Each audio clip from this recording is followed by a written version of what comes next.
Butterpod Jerome and the Planet of Gabool, written and illustrated by L.B. Wynne. One day in a meadow, actually it was night, far behind a small house on the green, many wonderful colors streaked through the sky, and a rare midnight rainbow was seen. It jumped and it soared through the deep starry sky. Then, with a light brighter than blaze, it crashed to the earth with a thundering noise, shooting colors and shimmering rays. Well, I'll be bewildered. I never have seen such a wondrous, spectacular thing, said Mitzie Jerome, who lived all alone in the little rock house on the green. So off she did run to the site of the crash, where the ground shone a strange sort of blue, and just up ahead, in a small grove of trees, was a pile of glistening goo. I'd better be careful, thought Mitzie Jerome, as the glistening goo changed to yellow. Not of the goo, but what I must do is be careful of that little fellow. Yes, there in the midst of the glimmering goop was the strangest wee babe ever seen. He smiled a little, then wiggled his toes, and was holding a colorful ring. Booty, he quickly exclaimed. I fear something's wrong with my giffle. I'm really quite lost. I don't know where I am. Then the little guy started to sniffle. At once, the strange being leapt in Mitzie's arms and pressed his cheek up to her face. Right then and there, Mitzie knew she would care for this creature that dropped down from space. I'm going to keep you, chimed Mitzie's kind voice. If it's all right, I'm taking you home. I'll care for you always. I'll give you my love, and you'll be my baby Jerome. So, what is this colorful ring you are holding? I really do just have to know. No, don't touch the giffle, demanded Jerome. You might go where you don't want to go. But it was too late. The blue stone on the ring started shooting out brilliant white rays. All around them seemed blue, and the next thing they knew, they were whirling and twirling through space. You touched the blue stone, cried out little Jerome, as galaxies danced by like fuzz. And touching the blue stone has made us return back to the actual place I just was. Poor Mitzie, with poor little frightened Jerome, was feeling like quite a big fool, when to her surprise, right before her green eyes, they were floating right over Gabool. From up there in space, it appeared quite a place, with islands pushed up to the sky. It filled her with mirth, for nowhere on earth had such beauty caught anyone's eye. Floating down to Gabool, Jerome grew more upset, and he sighed as he held Mitzie tightly. I'm in trouble, you know, with those down below. A departure is not taken lightly. Why don't you just touch the blue stone? Mitzie asked. Well, now there's a very good question. It won't work right now, Jerome answered with gloom. It must finish its current direction. Then, down to the ground they both fell with a pound, as instantly they were surrounded. Turn over your giffle, they heard someone shout. We're going to have you impounded. They threw them in jail. Actually, a nice cell, with hanging plants and soft music. They gave them some food, once again pretty good, that Jerome said was called Gumbo Oozit. Kabam! Then kaboom! And a bang shook the room. The rotten rambooties are coming! Everyone out! They heard the guard shout, so Jerome and Mitzie went running. Before the two fled, Mitzie spotted the ring on the desk of the guard there on duty. She snatched it up quickly before they ran out to Gabool and its unsurpassed beauty. They ran and they hid in some colorful trees near a strange-looking, goopy blue lake. This stuff is Goodoony, insisted Jerome, It's a food that we Butterpods make. Gadoonie is sweet. It just melts in your mouth. If you taste it, you'll surely want more. In fact, it's so yummy, Gaboolians will pay whatever it costs at the store. Some Ramboonies steal it to feed to their Zarks. If Zarks eat it, their niptics will glow.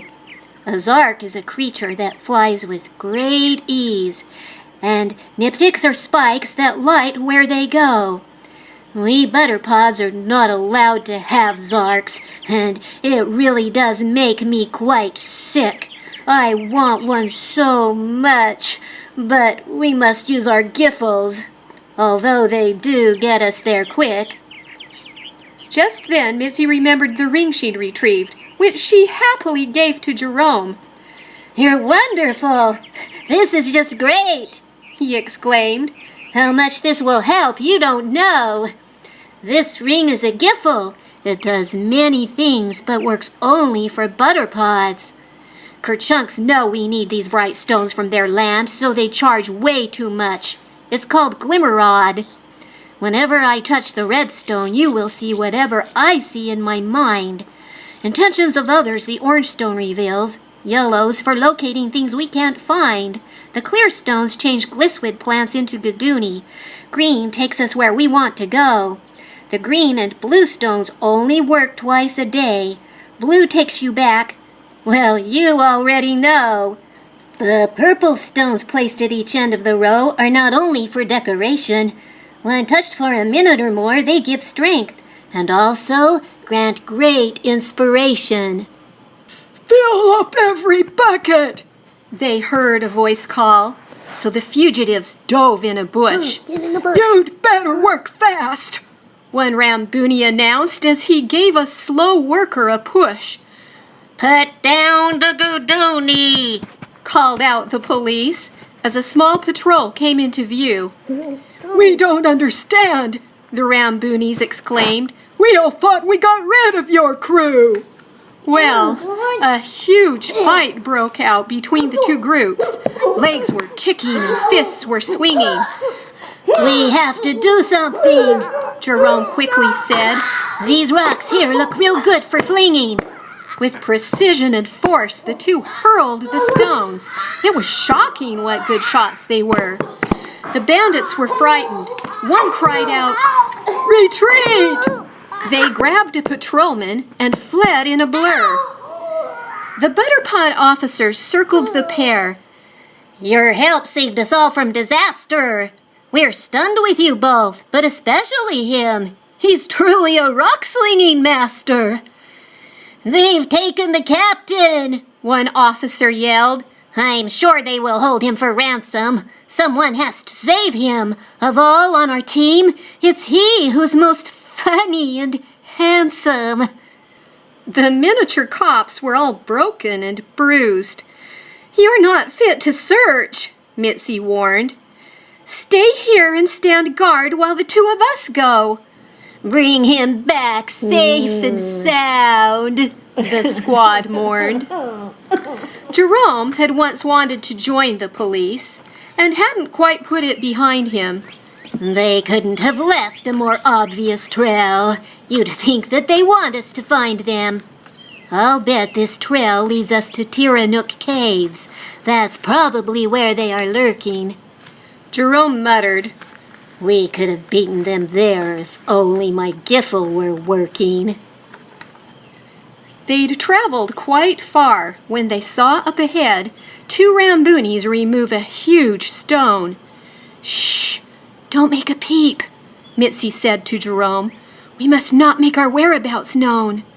I just knew it, Jerome announced with a smirk as the two saw, without any doubt, the great secret lair of the Tiranook Caves the Ramboonies had found to hide out. They snuck in with caution, not making a sound. They could see the police captain there.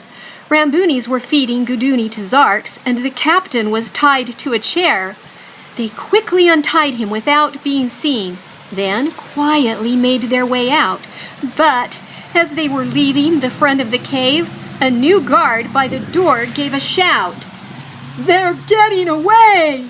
the guard yelled to his friend, so the three ran with speed and finesse. They were chased from the scene but never were caught, and the rescue was quite a success. The squad saw the captain and yelled out, "Hooray!" The joy they felt couldn't be greater. Jerome was their hero, but better than that, they no longer thought him a traitor. You've saved our dear captain. These medals are yours. The officers gave a great cheer. Your crimes are forgiven. You're both free to go. Though, we'd rather you both just stayed here. Jerome thought about it, then finally said, There's a lot that we still have to do. My Giffel's not working. I'd like to know why. Mitzie paused and then answered, "Me too." Jerome looked at Mitzie, then smiled real wide as he said, This has been pretty fun. They grinned at each other, and both of them knew the adventures had only begun.